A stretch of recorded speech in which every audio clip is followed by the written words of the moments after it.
Demikian juga, saudara sudah menemukan? Saya masih mendengar saudara masih membuka. Kalau sudah, katakan amin. Demikian juga, hai suami-suami, hiduplah bijaksana dengan istrimu. Sebagai kaum yang lebih lemah, hormatilah mereka sebagai teman pewaris dari kasih karunia, yaitu kehidupan, supaya doamu jangan terhalang. Ya, husband likewise dwell with them. Katakan dwell with them with understanding. Dikatakan di dalam bahasa Inggrisnya. Ya, kenapa kita perlu belajar Alkitab? Kenapa kita perlu untuk mengerti akan istri kita? Sama-sama sulit untuk dimengerti. Ya, sama-sama sulit dimengerti. Maka itu kita perlu belajar. Kita membaca Alkitab, ya, cukup sulit kadang-kala untuk dimengerti. Demikian juga kita diperintahkan untuk belajar tentang wanita.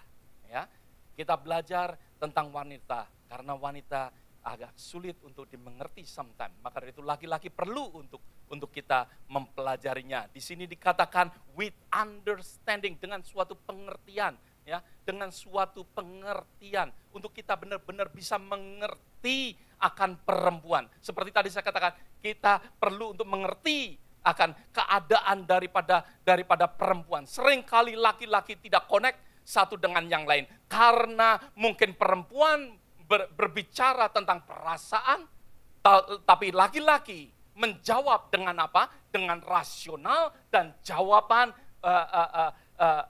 yang menjawab akan problemnya. Sebenarnya perempuan hanya ingin mengutarakan akan perasaannya, tetapi laki-laki to the point, ya, menjawab akan masalahnya.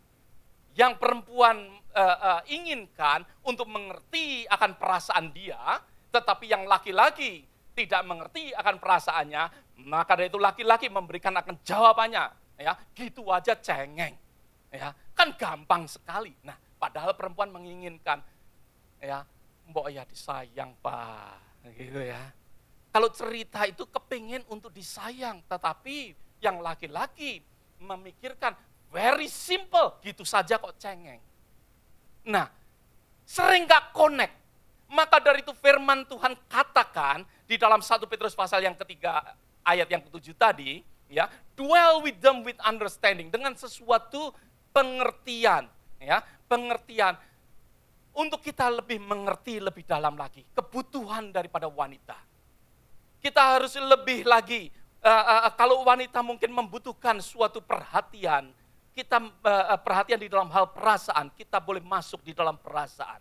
Nah, dwell juga, dwell di dalam bahasa Inggris yang saudara baca tadi, bahwa dwell di sini adalah, ya, tinggal ataupun hidup dengan istrinya. Hidup itu berarti tidak waktu yang sebentar. Belajar untuk mengerti, ya, membutuhkan suatu waktu. Membutuhkan suatu waktu. Seringkali kita sebagai suami menginginkan istrinya berubah secara cepat. Tapi Alkitab mengatakan bahwa kita suami-suami harus dwell, harus tinggal, harus berjalan untuk beberapa waktu untuk supaya kita bisa mengerti akan suaminya. Berapa banyak saudara tidak mengerti juga akan tentang Tuhan. Seringkali Tuhan berbicara dalam kehidupan kita, kita juga nggak mengerti. Nah, biarlah kita tinggal, lebih belajar lebih lama lagi untuk kita mengerti, kita mengerti. Saudara, laki-laki, suami perlu belajar apa yang dirasakan wanita, bukan apa yang menjadi masalah di dalam kehidupan daripada wanita. Kita hanya bisa mengerti kalau kita ini mau belajar untuk melayani. Kalau kita mau melayani akan wanita, baru kita akan mengerti. Segala kebutuhan dia, kalau kita mau mengerti, kita harus melayani. Harus melayani. Disitulah kita akan memberikan apa yang dia butuhkan. Kita harus menjadi seorang pelayan di restoran yang berkelas tinggi. Kalau saudara perhatikan, kalau saudara pergi ke restoran yang kelas tinggi, maka dari itu gelas saudara tidak akan pernah empty. Ada amin. Karena selalu diisi. Pada saat piring saudara kotor, sudah selalu ada yang mengganti. Seorang pelayan akan ada di sebelah, ya, tidak jauh daripada customernya. Disinilah melayani, tidak jauh untuk belajar mengerti apa yang menjadi kebutuhan. Kalau saudara pergi ke Chinatown, kalau saudara nggak sampai gigit-gigit ice, apalagi mungkin saudara harus berteriak, baru pelayan akan datang menghampirin saudara mengambilkan air. Tetapi melayani berarti mengerti akan kebutuhan akan pasangan kita.